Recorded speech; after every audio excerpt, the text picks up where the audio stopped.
رئيس وتنفيذي مجلس وطني لعلاقات العرب وأمريكي أهلا وسهلا. We have a nice evening, a climax to the last 2 days of this Mu'tamar, this conference. And it is my pleasure to introduce the Ambassador of the United Arab Emirates. We've been friends for quite some time. I was fortunate to know his father. He's from Abu Dhabi. His father was one of the most often elected Secretary Generals of the Organization of Petroleum Exporting Countries, and perhaps he even held the record for that, Monosaid al-Otaiba. Yousef, his son, is a distinguished graduate of Georgetown University's School of Foreign Service, as well as the Industrial College of the Armed Forces. He's been asked if he would be so kind as to introduce a guest for this evening. But one last aspect, he was the head of the International Affairs section for the Crown Prince of Abu Dhabi, the Deputy Supreme Commander of the United Arab Emirates Armed Forces, otherwise known as Sheikh Mohammed bin Zayed. And I was privileged, honored, and had the pleasure of meeting Sheikh Zayed on a number of occasions, having been present at all, lucky to be president at all of the heads of state summit of the Gulf Cooperation Council from its founding, which was in Abu Dhabi, and Sheikh Zayed presided over that. One of my favorite pictures, some of you may have seen it at the conference, was of Sheikh Zayed in a tent when we went hawking together with Yousef's father, Ambassador Yousef bin Mana Saeed al-Otaiba. Mr. Ambassador, welcome. Thank you.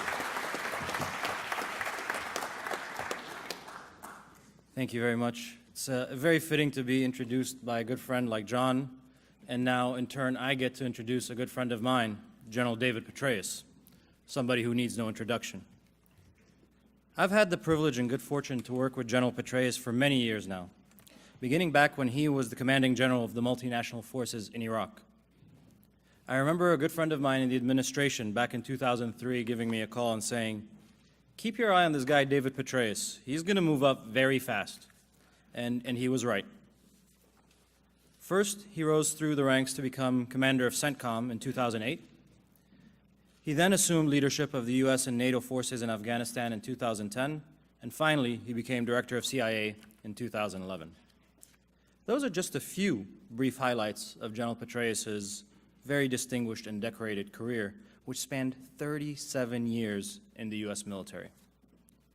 But before I turn over the podium to my good friend, I want to take a moment to acknowledge the General's important work in the Middle East, especially in Iraq and Afghanistan. General Petraeus' approach in those countries has made a lasting impact on military strategy in this age of unconventional warfare. And a testament to those efforts are the relationships he still enjoys and maintains with many friends in the region, the UAE included. But perhaps more than any military man before him, General Petraeus understood the importance of winning hearts and minds. He knew that effective counterinsurgency operations were much more about just targeting the enemy. Improving the security environment was an important step, but building trust always came first. Improving living conditions and empowering local leaders came next. America and its allies could deal serious setbacks to extremists if they worked hand in glove with the locals. General Petraeus understands the value of friendship and the value of collaboration. And this is why some have called him one of the most effective military commanders since Eisenhower. Now, I could go on and cite many, many examples of his leadership, of his valor, but I don't think you're all here to listen to me. So, without further ado, ladies and gentlemen, please welcome General David Petraeus.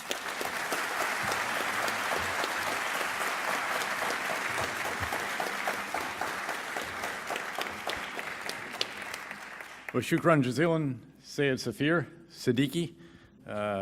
شرفنا to have you introduce me like that, and with such very kind and very meaningful words indeed. I'm very happy to be here with all of you, needless to say. Actually, I'm happy the train finally arrived. I'm sorry about the delay. I was held hostage to America's high-speed rail, which wasn't going very fast. I do want to congratulate you, though, on making the most of the opportunity. I see lots of wine glasses underneath chairs, and I suspect this will be the happiest audience I've addressed in quite a long time.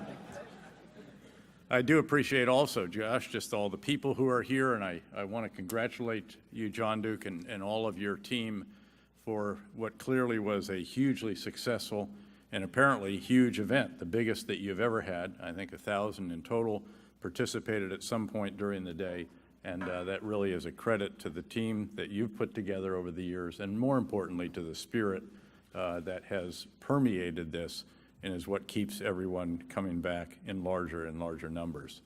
I appreciate actually the very warm welcome as well. I mean, you could almost feel a tiny bit important. It's standing room only crowd.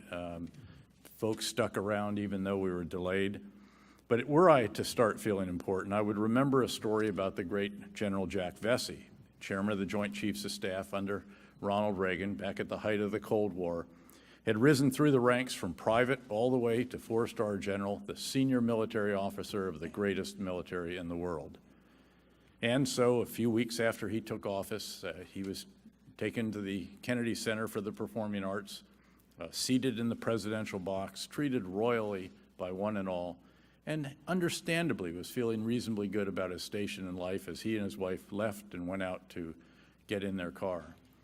And just as the car pulled up, he saw General J. Lawton Collins, Lightning Joe, a hard-driving Corps commander during World War II, who rose to be Chief of Staff of the Army while Vesey was still perhaps a 1 or a 2-star. So he felt that he should go over and see his old chief, and he did. And he went over, he stuck out his hand and said, "General Collins, I'm General Jack Vesey, the new chairman of the Joint Chiefs of Staff. It's good to see you, sir." Whereupon Collins took his hand, looked him up and down, and said, "Vesey, get me a cab."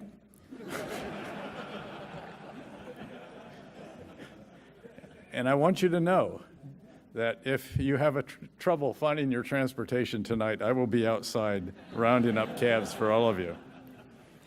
I'm going to be brief. I do have some opening comments that I want to offer about some lessons that I think we should have taken from our experiences together in the last 15 years or so in the Middle East in particular. And I know that you're eager to have me be interrogated here by Dave. There will be no enhanced interrogation techniques, I want you to know up front. But I've long stood against those, as you know, in all seriousness as well.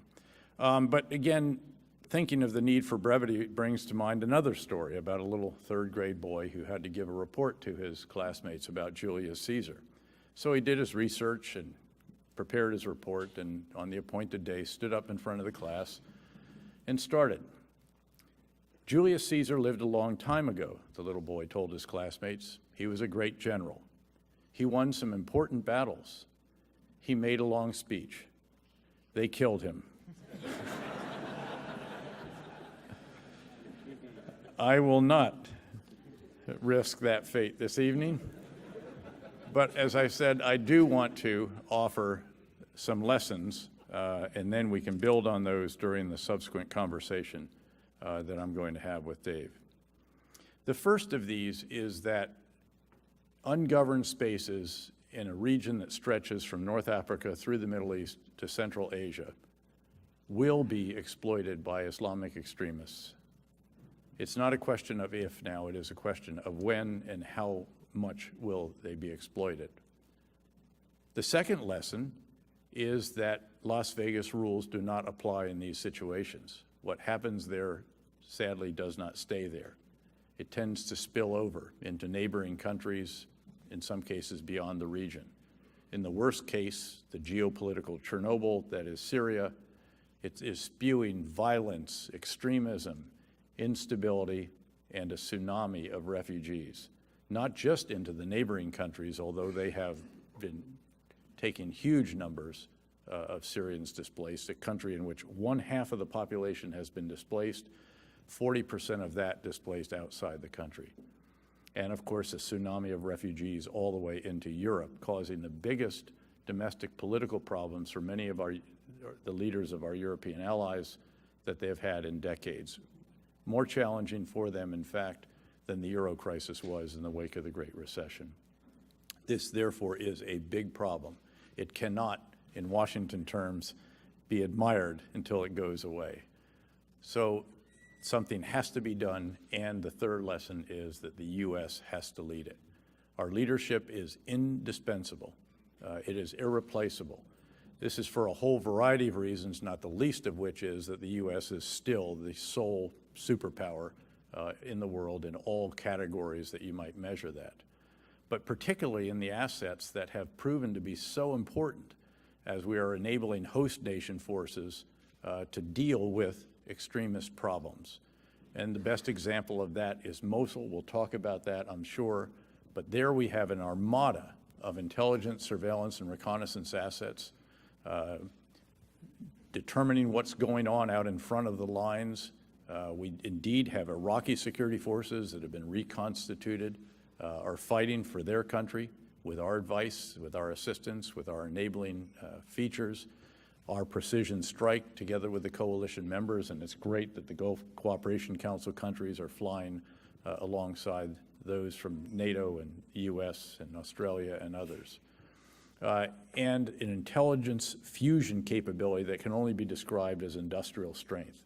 All of these unique really to the United States. You could take all of the manned and unmanned aircraft useful in a situation like this from all of our potential partners and allies and multiply it times 5, and you wouldn't have what we have, and it wouldn't have the coherence either.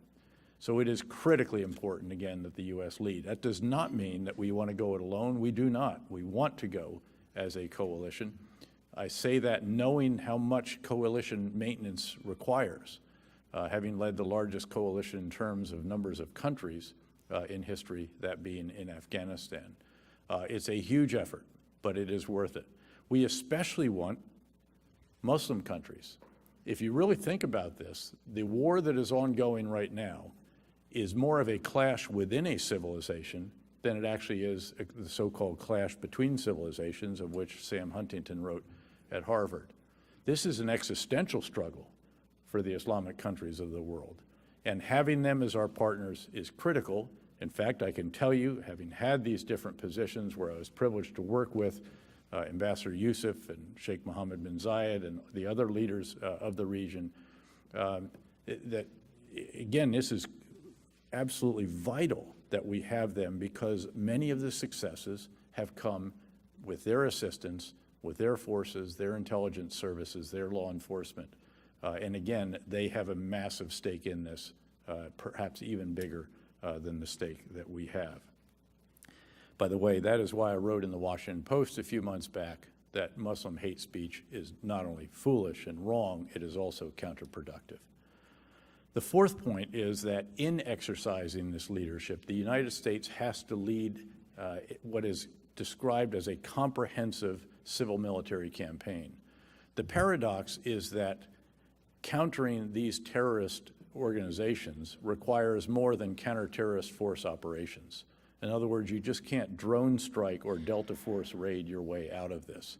You need all of the components of the strategy, frankly, that Ambassador Crocker and I oversaw in Iraq during the surge. You need not just certainly the counter-terrorist actions to go after the irreconcilables. You need conventional forces that are doing clear, hold, and build. You need train and equip elements.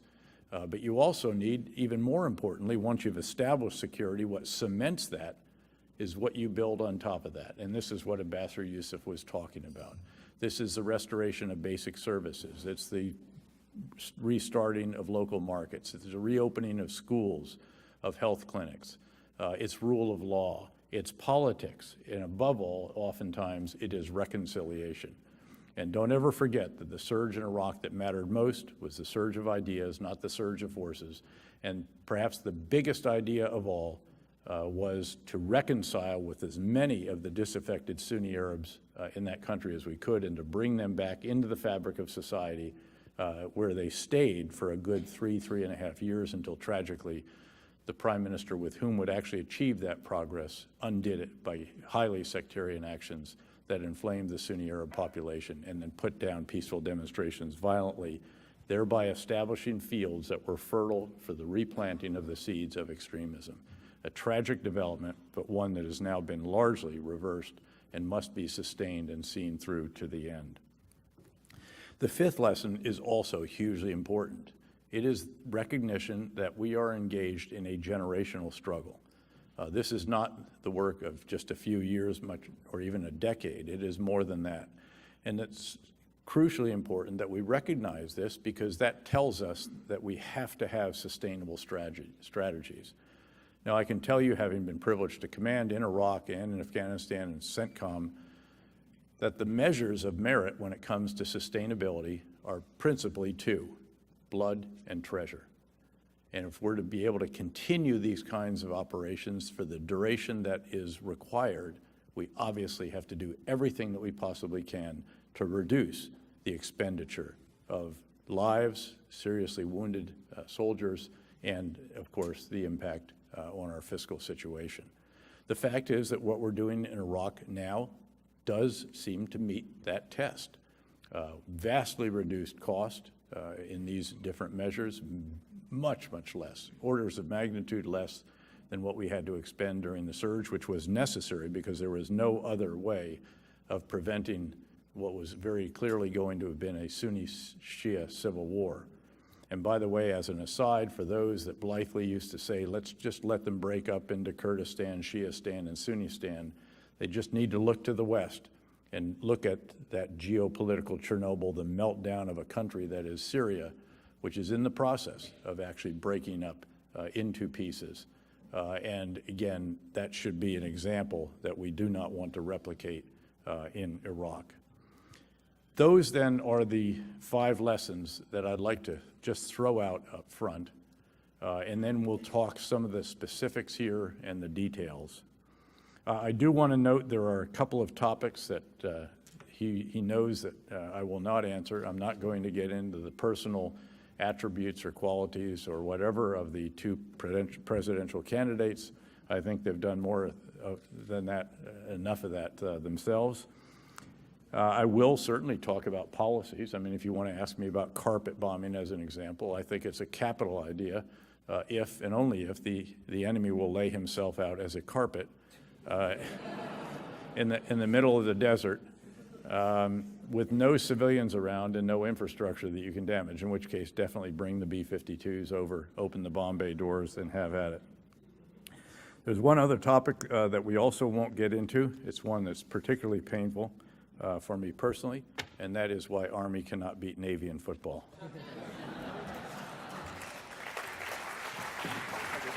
And there we go.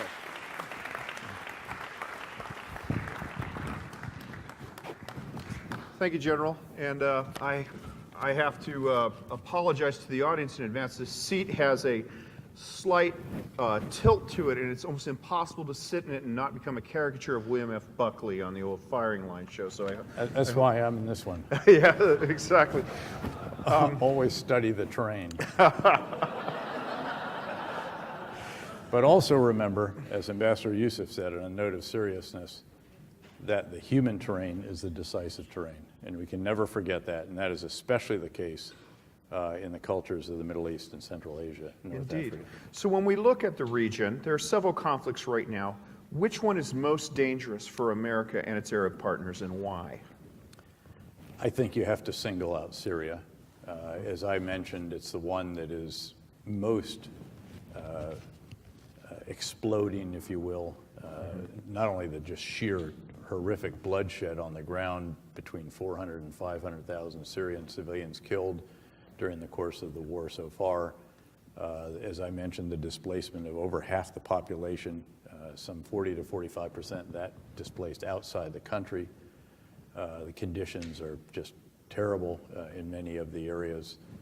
Huge impact, obviously, on Lebanon, Turkey, Jordan especially, but then even affecting, again, our NATO allies and causing enormous challenges there. They've contributed, in fact, to the kind of domestic populism, this ultra-nationalism, xenophobic sentiment that is really dangerous. And frankly, you see a tiny bit of that here from time to time, not perhaps with these refugees, but with some others. And so I think that that is clearly the one that, again, from any perspective, whether it's a humanitarian perspective, a military perspective, this is where, of course, you have on one side the murderous regime of Bashar al-Assad, who every time he teeters is supported by another organization of ill repute. First, it was the Revolutionary Guards Corps Quds Force. Then it was Lebanese Hezbollah. There have been Shia militia funded and trained and equipped by Iran. And then ultimately you have Russia with its air power and adding enormous complication to the situation, almost adding a, this is way beyond regional now. This is really an international conflict in certain respects. And on the other side, you've got the Sunni Arab majority of the country, the Syrian Kurds, and a coalition led by the United States. But indeed, within these, there are cross-cutting currents. And of course, this is one of those countries where it's not necessarily the case that the enemy of my enemy is my friend. In some cases, it's the opposite of that. So I think that particular situation is one that is very, very dangerous, and it keeps getting worse. I have felt, I've called publicly for some time for a safe zone, which would allow refugees to stay inside the country. Remember, there's two rules with refugees. Number one is do everything you can to allow them to stay in their own country. Number two is if you can't do that, then at least keep them in a neighboring country. And finally, the EU has very pragmatically cut a deal with Turkey, gave them $8 billion or so to establish very large refugee camps just north of the Syrian border. And that has both alleviated the problem that was causing such challenges in Europe, but it also gives them the prospect of going home once this can be sorted out. If you can have a safe zone inside, indeed there is a safe zone now. Turkey has pushed all the way in and is indeed establishing a de facto safe zone, and they're going to push it down to another key city, it appears, which will be very important. There's de facto a safe zone where the U.S. Special Operations Forces are operating out further in the northeast part of the country, where you have the Syrian Kurds and also the Free Syrian Army elements that, as has been announced very recently, are going to begin setting the conditions for the liberation of Raqqa from the Islamic State. I have gone further and said that we should have a no-fly zone. Before we think this is so extraordinarily difficult, let's remember that we had a no-fly zone for some 12 years, from the end of the Gulf War until the invasion of Iraq, and it protected the Kurds in the north, and it protected the Marsh Arabs and some of the Shia Arabs in the southern part of Iraq. It was a burden. I remember going out to the region during those times. I was the executive officer, the chairman of the Joint Chiefs. Took a lot of assets, but it was doable. And that was a much vaster area, frankly. Right. It was two no-fly zones simultaneously. It was, and 2 air operations centers and all the rest.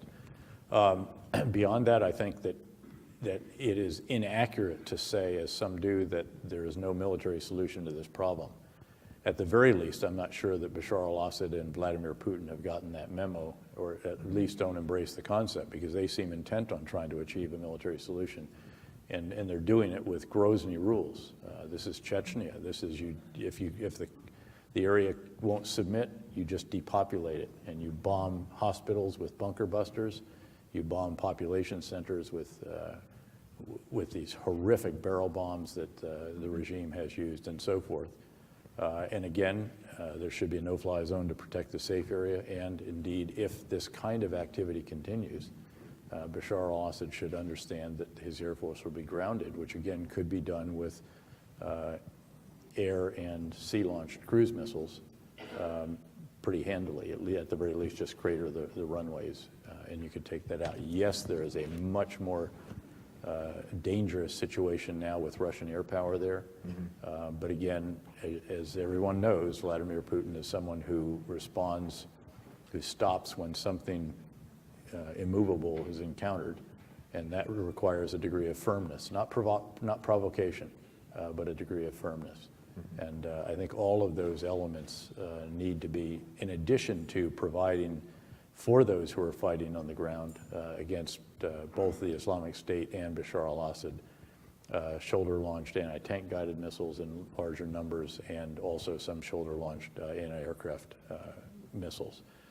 These are sensitive without question. There are inherent risks with that. But as the ambassador knows, there are options that you can employ. They could include, for example, special operators from some of the Arab countries to verify certain things, or there are technological means that you could use as a safeguard as well. So again, all of those, I think, are in order, frankly, given the horrific situation. And frankly, then also, I think that we are going to have to acknowledge that it's at least fairly likely that Syria may not be put back together again.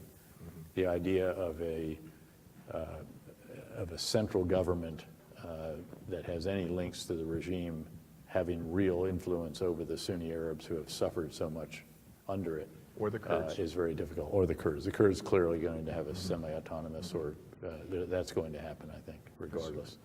So, you know, sort of start on such a somber note, but everyone here knows that this is a huge, horrific, tragic situation. Let's lighten it up a little bit and get your assessment of the situation in Iraq. Ana Iraqi, Ana Shamari, actually, the Bilad al-Rafidain, the land of the two rivers. Well, you know, this is one that is moving along well. It is developing in a way that observes those 5 lessons. It's a sustainable strategy. The Iraqis have been reconstituted. They are fighting the front lines for their country. Yes, it's a mix of army, federal police, Shia militia, Sunni militia, Kurdish Peshmerga, even some Turks on the outskirts. But it is actually, this is moving forward in a textbook example of how you encircle a large city. Keep in mind that Mosul is 4 or 5 times the size of any of the cities that the Iraqi security forces have cleared so far. It was 2 million people when I was privileged to be the commander of the 101st Airborne Division. We went to Mosul, that's where our headquarters was after the fight to Baghdad, spent the first year up there. It's the most complex human terrain in all of Iraq. Yes, it's a Sunni Arab majority, within which there are differences, but there are Shia Arabs as well. There are sizable numbers of Kurds, but there are political parties that are wrangling within that faction. There are Turkmen Shia as well as Turkmen Sunni. There are Yazidis that have suffered enormously under the Islamic State, as have the Christians, that population. This is the largest area of that. So again, this is an area that is very, very challenging. And don't let me forget the Shabak, because that is yet the other group, and they would be emailing me tonight if I left that off. So the key here, the difficulty is not actually going to be the battle. It will be hard, don't get me wrong. This is urban combat. There is nothing easy about fighting in cities, even if the enemy numbers are small. But this is an enemy who's willing to blow himself up. There have already been numerous suicide bombers, armored truck bombs that have been taken out. There's a trench that's filled with oil that they set on fire to obscure the optics on our unmanned aerial vehicles. There are tunnel systems that are very elaborate. There are mouse holes for snipers that you can't see. They have to stay under cover, or else they're going to get hammered by these unblinking eyes that are rotating, encircling the sky.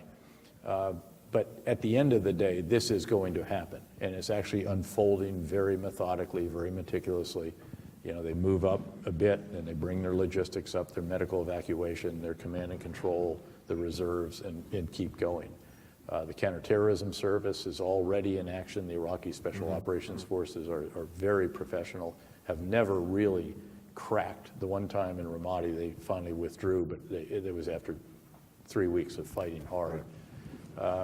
So this will take place. There's no question about the outcome. The question is the outcome of the subsequent process to try to establish what, frankly, I think we were able to do in the very beginning, which is to establish a government that is representative of all the people, all the entities, and there are tribal elements, not to mention district and so forth, but responsive to all of them within the means available, and most importantly, guarantees minority rights as well as majority rule. That is not easy. We were able to do it in part because we had 20,000 great young American men and women in uniform. We had 254 helicopters, and I had the authority of an occupying commander under the Geneva Convention and did not hesitate to use that authority. There was no question who the sheikh of the strongest tribe was in Nainoa province back in that period. The challenge is that now there's no comparable figure, and the prime minister who has rallied the country to gradually take back Iraq from the Islamic State has to watch his own back politically because the previous prime minister has a coalition that has been able to have votes of no confidence that took out the ministers of Interior, then Defense, Finance, and now questioning the Minister of Foreign Affairs, Ibrahim al-Jafri, a former prime minister as well. So he's got to be very careful there. Yeah. But he wants what we all know Iraq needs, and that is inclusive governance. You have to bring all of the elements into the fold. They have to have incentives to support the new Iraq rather than to oppose it. And the same will happen on a provincial level up in Mosul. That's what's critical. And that is what will determine the success ultimately of this latest effort to give Iraq and the Iraqis a new opportunity. Well, please excuse an institutional plug, but General Najib al-Jabouri, the commander of the Corps, was in the office next to me at the Near East South Asia Center for 2 years as a fellow faculty member. It clearly rubbed off on him. He's doing a masterful job. His experience as the mayor of Talafar, I'm sure, had nothing to do with this. It's all his 2 years. No, I learned. I sat at his feet. Yep. Let me add one thing on Iraq, if I could, because what Iraq also shows us is how critically important it is to show that the Islamic State is a loser. Mm-hmm. And this campaign that has unfolded now, I think, in a very impressive manner. Certainly some will ask, could it have been done faster? Because time does matter. And the sooner you can show that they're a loser is the sooner that they are not effective in social media, on the internet, where they have been so extraordinary in generating recruits, proselytizing, sharing information on explosive devices, encouraging others to attack in their own home countries and all the rest of that. So we have to keep that in mind as we go forward. But what has unfolded as a model is something that never could have been done before. When we did the fight to Baghdad, the commander of the 101st Airborne Division, there were 2 other Army divisions on that western side. We had one Predator, a single Predator for the entire Army Corps. Not even 24 hours, not even a line as we call it, or 24 hours, it was one. And had a lousy downlink and we fought over it all the time. We couldn't even tell what we were looking at anyway. And so now there's a capability, as publicly known, of over 60 Predators and Reapers lines, 24-hour-a-day coverage. And that's just the really high, the coin of the realm. There's thousands of others that are located at tactical and operational level as well.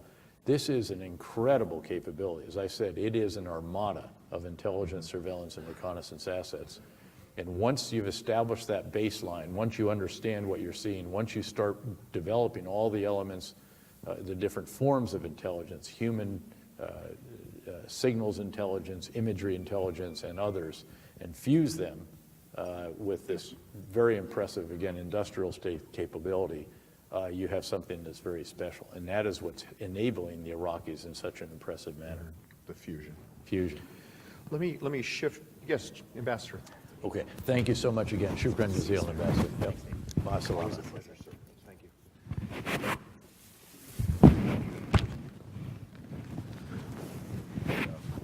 The Emir is unforgiving of his ambassadors and requires them at a moment's notice. Let me shift gears to a war that is perhaps not quite as brutal, but has the potential for becoming a disaster and has less attention, the war in Yemen. Yep. How does that end, and what happens if it doesn't? Well, I think, the goal, the objective is to have it end in a negotiating table when the Houthis recognize that they are not going to be able to get at the point of a gun what they were not able to get at the political tables in Sana'a. But they were very close to achieving that. Yeah. This is a case clearly where the Iranian-supported Houthi, unsatisfied with what they got politically, decided to take it with force. And of course, very nearly ran everything off. And were it not, in fact, for the UAE, which is very much on the ground, Saudi Arabia, obviously, as well, and the other countries of that coalition, this would have been a disastrous situation, again, for the people of the south and southeastern part of Yemen. Now, have there been mistakes there? Yep. And the Saudis very forthrightly acknowledged that they made a mistake recently that caused innocent loss of life. But there are times like this, I think, where you have to distinguish between what you might term a flawed friend and partner and an enemy. And Saudi Arabia, the Emirates, the others engaged in this are very much, again, our partners, our friends. Like all of us, there's been some shortcomings in the campaign.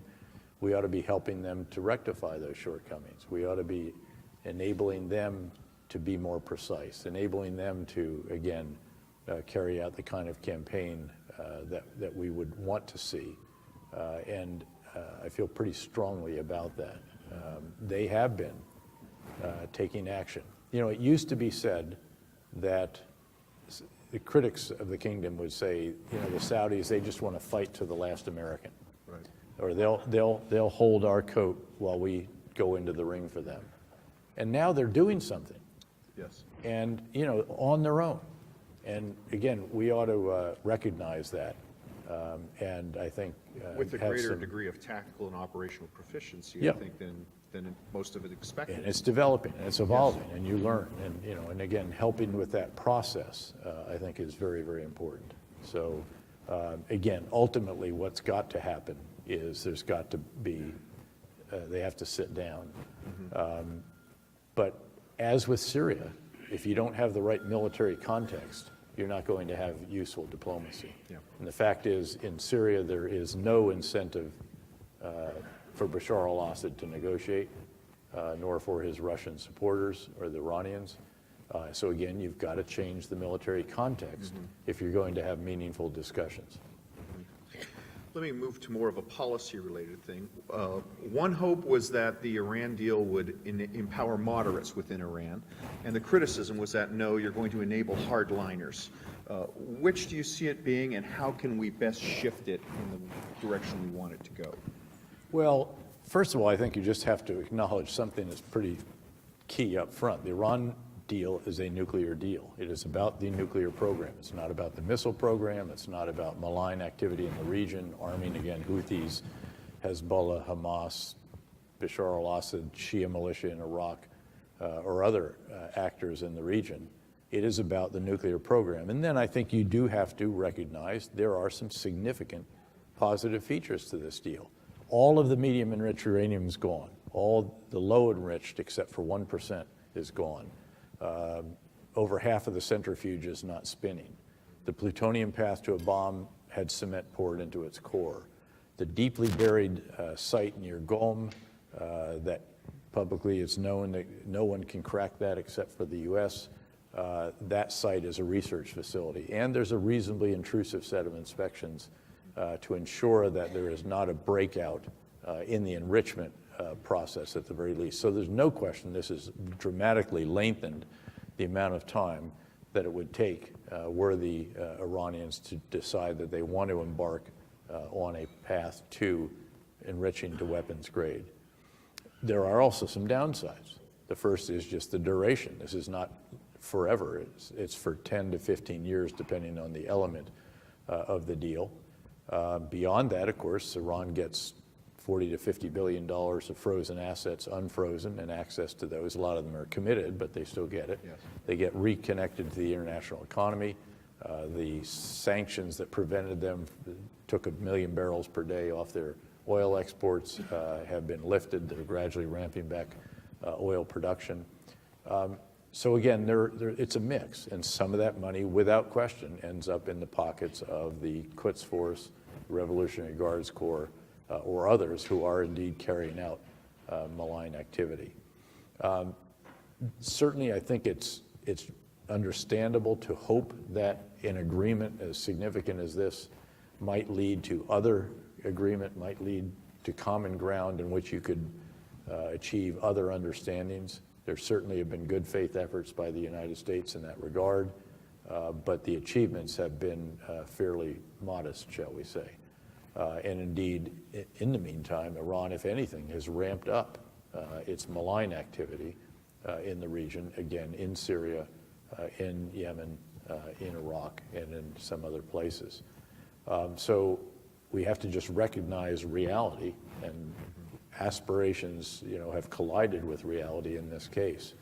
So what should we do about that? I think actually that the new president should early on sit down with the leaders of Congress, say that we should have a statement of national policy. It should just be a statement, not provocative, that would say that the U.S. will never allow Iran to enrich to weapons grade in uranium, and then also to partner with the GCC countries and the other countries in the region in a more coordinated and effective fashion to indeed counter some of this malign activity that we see around the region, because it is certainly not in the interest of the stability or the peace in that region. By the way, in that statement of national policy, you could also note, of course, Iran has said they never will enrich to weapons grade, so it shouldn't really matter to them.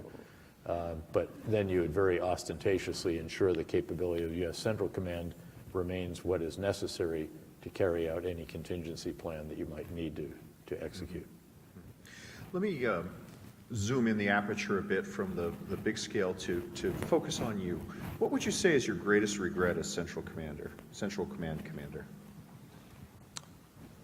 It's hard to say because we had two big wars going on. Mm-hmm. We had Iraq and Afghanistan. We had some smaller, in a sense, wars, the counterterrorism campaign in Yemen, the fight against the pirates off Somalia. Just a brief aside on that. I mean, we actually gave out some guidance at one point in time to the merchant, the ship's captains, and said, if you see a pirate, speed up. Believe it or not, they were slowing down. And by the way, if they come near you, zigzag. I mean, these are huge super tankers. A speedboat can't come up next to you if you actually take evasive action. And then the last one was take up the ladder. Believe it or not, they just hook right into the pilot. Now, it's not as easy. This is not a speedboat. You have to unbolt it. Right. But, and that in itself cut down the piracy quite a bit. The next thing, of course, is that they put on, I'm not making this up. It's true. It's true. You can't make this up. Yep. But then, of course, the armed guards on the ships, is what has actually been the death knell for that effort. I guess it would be probably connected with some of maybe the drawdown in Iraq, perhaps, some of those types of activities. It was a period, though, where, frankly, there was an awful lot of good work going on. I mean, in Iraq, the situation was really quite good. What we wanted to do was keep a reasonably robust force there for as long as we could. And by the way, I'm not one who necessarily believes that having had 10,000 troops on the ground, having kept them there, would have meant that we could have had the influence to keep Prime Minister Maliki from doing what he did, to unhinge the progress made during the surge, to alienate the Sunni Arab part of the population. But what it would have done is it would have had ready platforms from which we would have had much better situational awareness in the situation, and we could have much more rapidly reintroduced the forces needed to do the reconstitution of the Iraqi forces, and then to get in place all of these enablers and the systems to help us use those in the advise and assist and train and equip missions.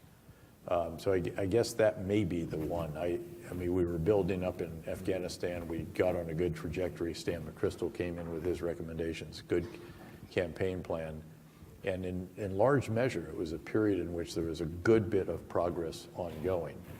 And it was frankly in the year or two after that where Prime Minister Maliki embarked on his ruinous course of action. And then the drawdown in Afghanistan started to show some cracks as well. You've spoken about intelligence, our assets, and I want to underline your remarks on the importance of intelligence fusion. Neglecting that, as you know, is kind of the mark of the intelligence neophyte. What would you say is our greatest intelligent asset in the Arab world, and what's our greatest weakness in intelligence? I think it may come back to the partnerships, actually. This is, again, why you have to have Muslim country partners. Yes. If you want to know what's going on in the Kingdom of Saudi Arabia, go talk to their law enforcement or intelligence or other leaders. We can do all that we could possibly think of doing, and we're never going to understand it remotely the way they do. And there's enormous capacity there. Let's not forget that now Crown Prince Mohammed bin Naif, when he was the Deputy Minister of Interior, led a very, very impressive campaign, a whole-of-government campaign that defeated al-Qaeda in the kingdom. And this was quite serious. Remember, they blew all the windows out of the Ministry of Interior building. They took over the consulate in Jeddah. So a number of other attacks. So this was a very serious, and indeed tried to assassinate Mohammed bin Naif with an underwear bomb built by the most dangerous man in the world, Ibrahim al-Asiri, who sewed it inside his brother, I believe it was. And sadly, al-Asiri is still down in Yemen, but he will be on the X one of these days. And his brother is not. Can I mention Yes, one sir. other thing, by the way, about the struggle we're in? Because as people say, okay, what happens after the Islamic State is defeated in Iraq? Well, first what will happen is some will go to guerrilla activity or insurgent activity. Terrorist cells are there. They're going to have to be policed up. In fact, there are plans, as I have been told, to actually refocus the Iraqi forces, actually do some retraining to focus on much more intelligence-driven operations, because that's what it's going to have to be. This is no longer a conventional fight against an army, which is what's going on right now. So once ISIS, the army, is defeated, there will be residual elements and terrorist cells that will have to be dealt with. We can put a stake through the heart of every one of those and through Baghdadi, the leader of ISIS, who sooner or later, you cannot run a caliphate and also run an army and not end up on the X. So sooner or later, his day will come. What you cannot do is put a stake through the heart of ideologies or ideas that, however extreme they may be to us, do attract some individuals who are alienated, who have issues of one type or another, that again find something attractive in these very heinous ideas. And that is what we're going to have to counter ever better. Once again, the partnership with the Gulf states in particular is hugely important. The UAE is pioneering efforts to, again, counter violent extremism on the web, on the internet. And now, thankfully, we have internet service providers like Google. Google Ideas now, Jigsaw, led by Jared Cohen, actually has a system now where if you Google a certain phrase, you don't get back what it used to give you. It actually gives you some other stuff. So, and he said, look up trying to commit suicide. And if you do that, so I did that in there on Google, and it comes back, and it gives you the ways you can do it. But it sort of, it says, well, of course you can do that, but man, it's really, really painful, and it doesn't always work. And if it doesn't work, you're even worse off than you thought. So why don't you go sit under a tree until the thought passes? And so they're trying to do the equivalent for individuals that are searching for extremist links. And that's very, very, very important. Twitter, Jack Dorsey is taking down Twitter sites that are identified by what is really now quite an army of people out there looking for this. Yeah, there is. And that is what is required. But again, it also requires cultural understanding, the languages, the dialects, the nuances, religious scholarship that can do this work in a very sophisticated manner as well. And once again, that requires Muslim partners.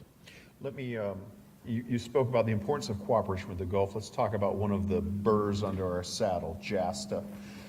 And somebody in the audience asked about this as well. Can that horse be walked backwards?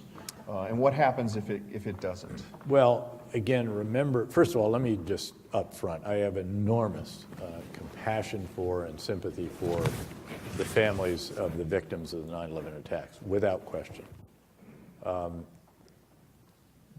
This law, however, could open the United States up to an extraordinary vulnerability, and that if it does away with the concept of sovereign immunity. And I see a number of ambassadors in here and others that know how critical it is that the United States can't get sued in our court system because we are the most active around the world. We're the most global in all of our endeavors, and there will be grievances out there.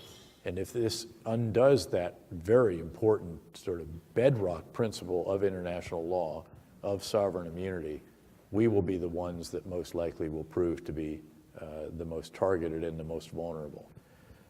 There is quite keen awareness of this on Capitol Hill.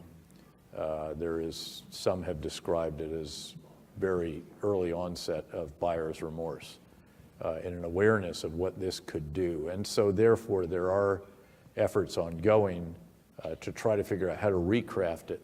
There are various alternatives that are under consideration so that, again, there can be some clear recognition of the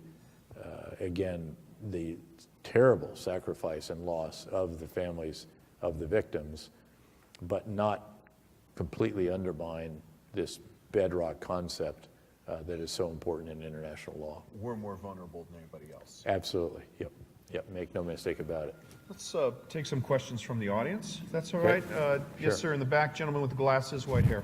That's you, sir. Thank you very much, General Petraeus. You have said that the perpetuation of the Palestinian-Israeli conflict is harmful to U.S. national interests, especially to our efforts in the Middle East region. What will it take for this conflict to be resolved within the next 4 years? Israel-Palestine conflict, how can it be resolved within the next 4 years? Or Well, I at mean, least to mediated? put it quite simply, it's going to require leadership of both the Palestinians and the state of Israel that is going to be willing to negotiate and work out how to resolve issues that each side has that are red lines for the other. And I mean, that's the only way I can describe it conceptually without then getting into each of these different issues that ultimately proved intractable during the latest effort that was very intensive, of course, by Secretary Kerry, someone for whom I have enormous admiration and was tireless in his pursuit of this and had a great other colleague of mine, John Allen, at his side on this, trying to resolve one of the very intractable situations from an Israeli perspective, which is the security of the actual bank, of the river valley of the Jordan River.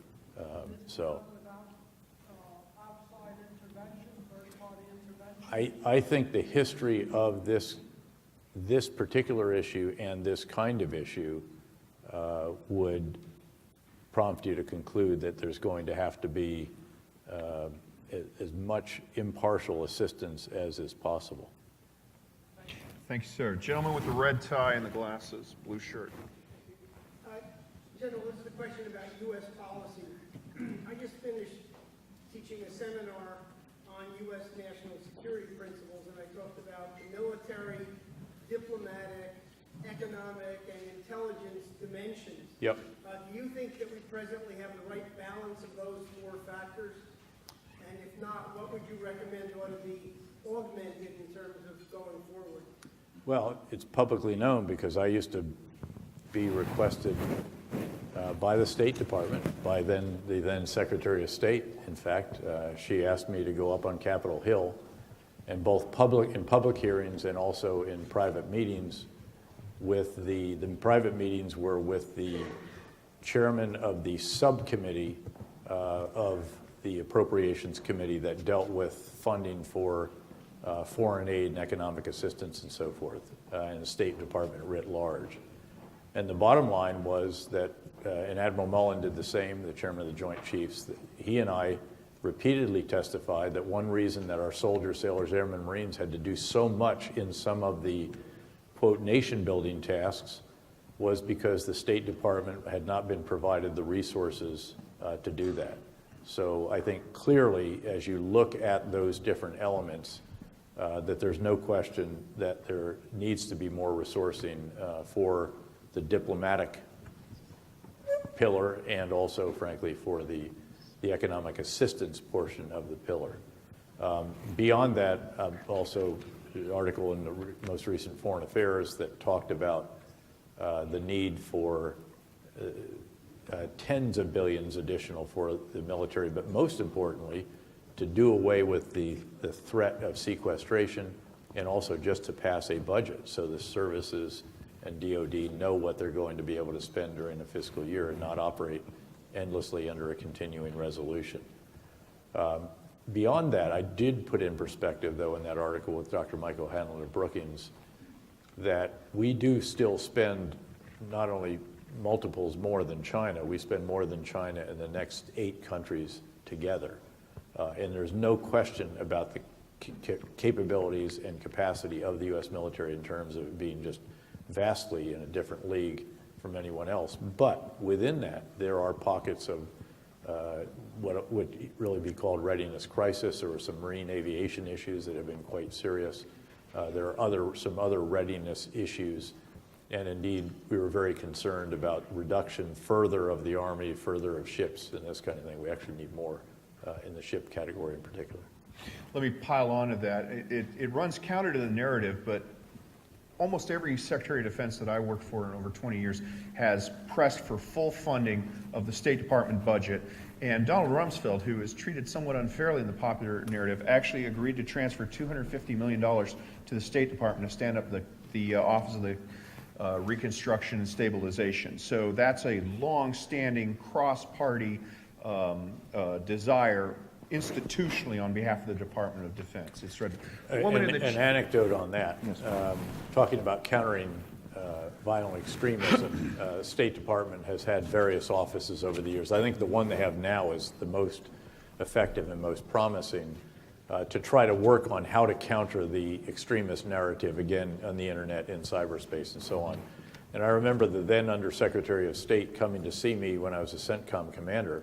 And actually, I said, well, what do you need? And she said, we need a few $1 million. And I thought, you got to be kidding me. I mean, a few $1 million, you can't scrape that together? And no, the answer was they could not. And in the meantime, with our Commander's Emergency Reconstruction Program money, we had vast resources. We needed them, but it was quite a contrast, frankly. Woman in the cheetah pattern skirt, or blouse, rather. The Iraqi army that you helped build a long time ago collapsed. Yes, yep. I'd like to do your view on why that Sure, yep. Now, we have trained, or a lot of people have trained the new Iraqi army who believes that is a national army, and after Mosul, the various groups that are fighting Mosul be kept separate, so they don't fight each other, have been brought together, because obviously for Iraq to survive, it needs national institutions first and foremost. Sure, yep. A security force that is national. Yep. First of all, the reasons that the Iraqi security forces collapsed in the face of the Islamic State army, if you will, noting that that was al-Qaeda in Iraq, had been destroyed during the surge, and stayed destroyed. It was on its stomach, basically, for the first 3 years or so after the surge. And then it was allowed to get back up, because when you pulled all the U.S. forces out, we weren't able to help keep the pressure on them in terms of a lot of the intelligence and a variety of the tools and assets that we could bring to bear to help the Iraqi counterterrorist service and special operations forces. So they got back up on their feet, drifted over into Syria. Syrian civil war is ongoing. They gather recruits, they gather leaders, they gather explosives, they capture weapons, ammunition, money, oil, embark on criminal activity, and a lot of combat experience, and sweep back into Iraq as a real combined arms force. And what they meet is an Iraqi army that had stopped really serious training for a couple of years at that point in time, which was very, very sad to see. We knew that, but they basically were doing checkpoint duty. It doesn't prepare you to meet a combined arms force. The leadership had deteriorated. In many cases, leaders that I had insisted be removed because of their more than inadequate, unacceptable conduct.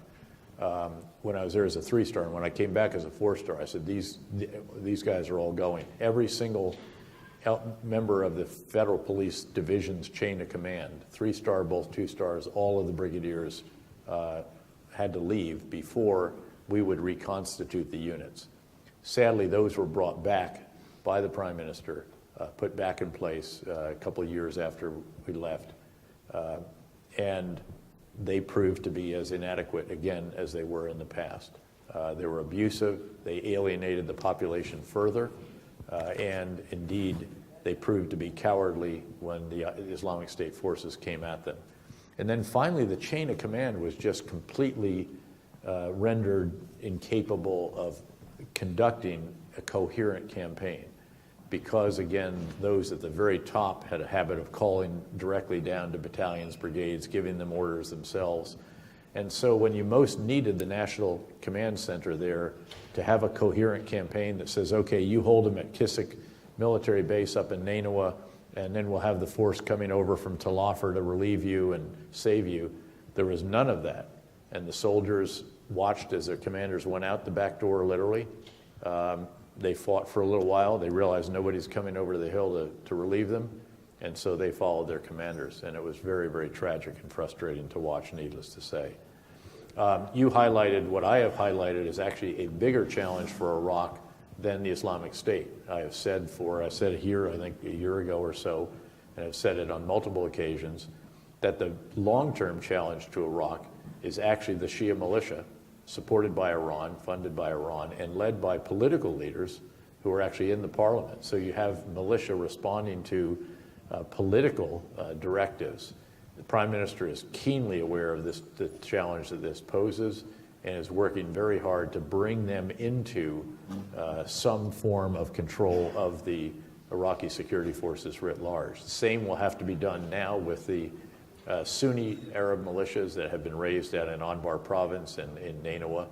Same with there's some Christian militias, there's some Yazidis. They're going to have to work all this out and then work out. But, you know, we did do this as well.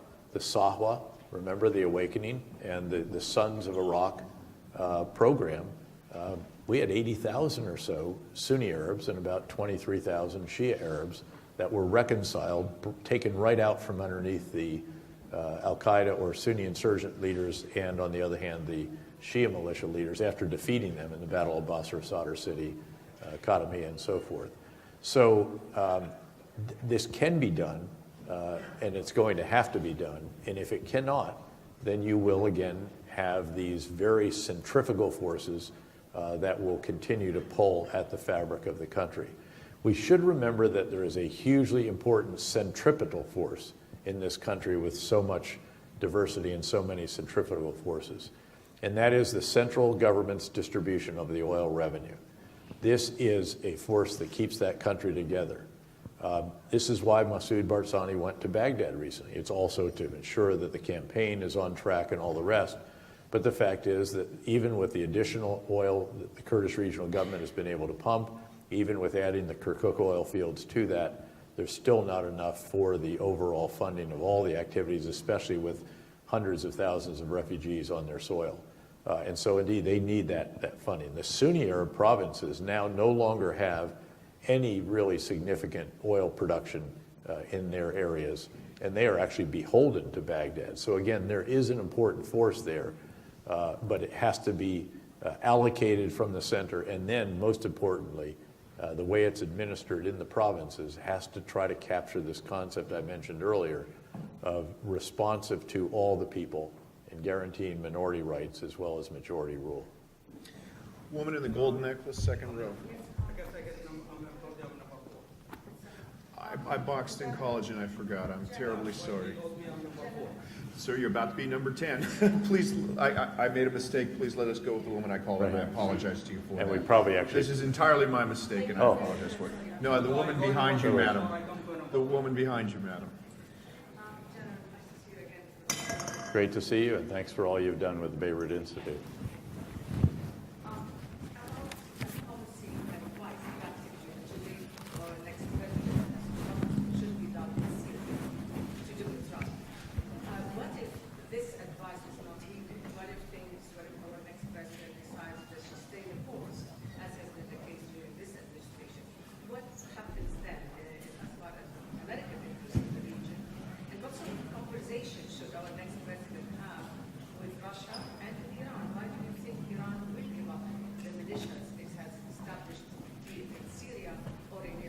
Yeah, sure.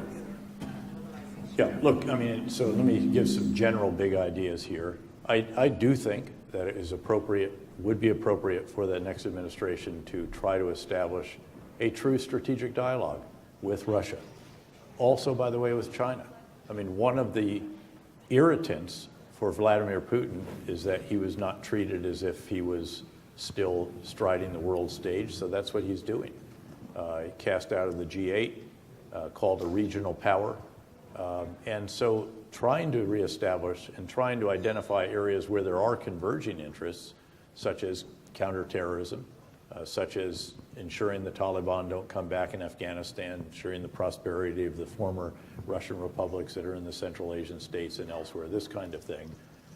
Coming to some agreements if you can, but then recognizing reality if you can't, and showing that there is going to be firmness and that you cannot push beyond this.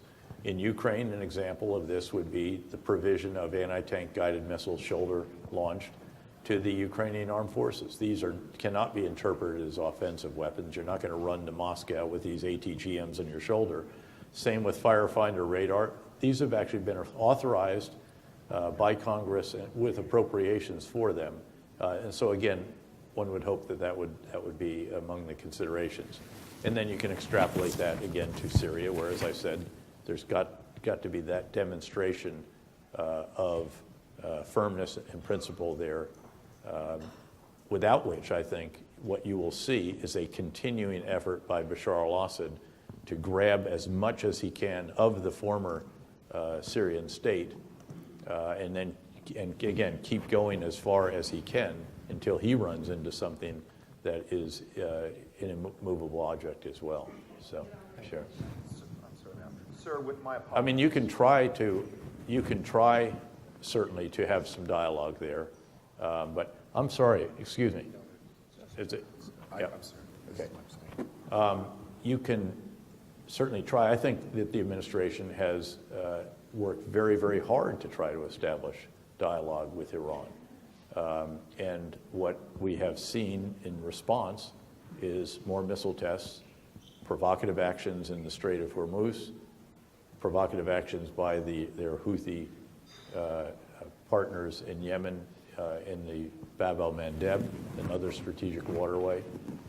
And so again, I think there's going to have to be a recognition that there are limits to what the U.S. is going to accept, and indeed what our partners in the region and our ally in the region, Israel, also will accept. So, last one right here, please. But please stand up and let us hear you. My name is Dr. Janko. I'm president of the Eurasia Center in Washington, D.C. I agree with everything you said, but there's 2 points I'd like to add. First of all, when we defeated Hitler, it was a person and a movement and ideology that had no religious basis. Yes. Yep. So after the Nazis were eliminated, Hitler was the sole person. We didn't see all these groups running around fighting the wars afterwards, no real selves. Sure, and it's certainly very different this time. I mean, there is a religious base to this, however twisted that interpretation of Islam may be. And that clearly has to be recognized. But what's happened now is, like in Yugoslavia, when you remove a dictator, okay, like in Yugoslavia, and you remove a dictator, like in Iraq, a lot groups that were under the dictator want to achieve power, okay? And it becomes a religious war. And that's what happened in Yugoslavia, that's what happened in Iraq. But now it's spilled over all across. And you have the Green Revolution as well. And so the U.S. has to, I agree with everything you said, but it has to develop a strategy with the reapproach model between religions. The Shiite and the Sunni, there has to be some, and I think on the Saudi side, there is a concept that there has to be a reapproach model. So that's what I'm asking you now, is how do you develop that, and where does it go from there? And also the other half of it is if you agree that the U.S. should be part of this reconciliation in Iraq, should we maintain a base after this? Yes, and in fact, I think the President and Secretary of Defense have stated that there is an intention to continue the presence of U.S. forces in Iraq, so that is part of the ongoing policy. The determination will be made how much and how can you enable. Again, what we have done with fairly limited numbers is really quite impressive, and it's because of these different assets and developments, technologies, and the skill of our soldiers, sailors, airmen, and Marines in employing them that we have been able to enable them in the way that we have.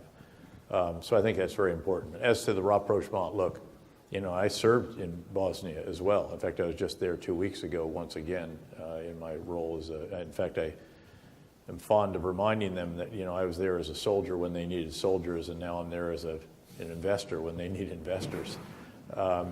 So I know absolutely the challenges that can be caused by, again, ethnic and sectarian differences. Obviously, we were in the very early stages of a civil war in Iraq, and it also has ethnic overlays. And then there are even tribal. I mean, look at Libya. This is not a war between Sunni and Shia. This is a war between tribes and, to some degree, secularists and Islamists, and again, different supporters. So in every case, I don't know that there's a set of principles that you can articulate that says if you can get them all to sit down and you can do this and, you know, go through these motions, then all of a sudden they're going to understand one another and bury the hatchet.